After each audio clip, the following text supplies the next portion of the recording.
ಮಹಾಕುಂಭಮೇಳಕ್ಕೆ ಭೇಟಿ ನೀಡಲಿರುವ ಮಾಜಿ ಶಾಸಕ ಮಹದೇವಪ್ಪ ಯಾದವಾಡ್ ತ್ರಿವೇಣಿ ಸಂಗಮದಲ್ಲಿ ಪವಿತ್ರ ಸ್ನಾನ. ಬೆಳಗಾವಿ ಜಿಲ್ಲೆ ರಾಮದುರ್ಗ ಮತಕ್ಷೇತ್ರದ ಮಾಜಿ ಶಾಸಕ ಮಹದೇವಪ್ಪ ಯಾದವಾಡ್ ಪ್ರಯಾಗ್ರಾಜ್ನ ಮಹಾಕುಂಭಮೇಳಕ್ಕೆ ಭೇಟಿ ನೀಡಲಿದ್ದು ಸಂಗಮದಲ್ಲಿ ಪವಿತ್ರ ಸ್ನಾನ ಮಾಡಲಿದ್ದಾರೆ ಎಂದು ಅವರ ಕಚೇರಿಯಲ್ಲಿ ಹೇಳಿಕೆಯಲ್ಲಿ ತಿಳಿಸಿದ್ದಾರೆ.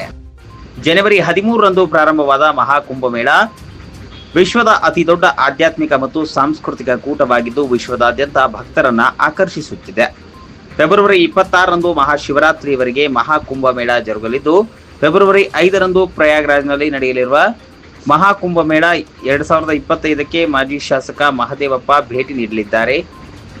ಸಂಗಮದಲ್ಲಿ ಪವಿತ್ರ ಸ್ನಾನ ಮಾಡಿ ಗಂಗಾ ಮಾತೆಗೆ ಪ್ರಾರ್ಥನೆ ಸಲ್ಲಿಸಲಿದ್ದಾರೆ. ಈ ಸಂದರ್ಭದಲ್ಲಿ ಮಹದೇವಪ್ಪ ಯಾದವಾಡ್ ಅವರ ಜೊತೆಯಲ್ಲಿ ಡಿಸಿಸಿ ಬ್ಯಾಂಕ್ನ ನಿರ್ದೇಶಕ ಎಸ್ ಧವನ್, ಶ್ರೀ ಧನಲಕ್ಷ್ಮಿ ಸಕ್ಕರೆ ಕಾರ್ಖಾನೆಯ ನಿರ್ದೇಶಕರಾದ ಬಸಣ್ಣ ತುಪ್ಪದ್, ಮಹಾದೇವ್ ಆತಾರ್, ಅಡಿವೆಪ್ಪ ಸುರಗ್ ಸೇರಿದಂತೆ ಪ್ರಕಾಶ್ ಅಸುಂಡಿ, ಶಿವಾನಂದ ಕುರುಬೇಟ್ ಅವರು ವಾಹನದ ಮೂಲಕ ಪ್ರಯಾಣ ಬೆಳೆಸಿದರು.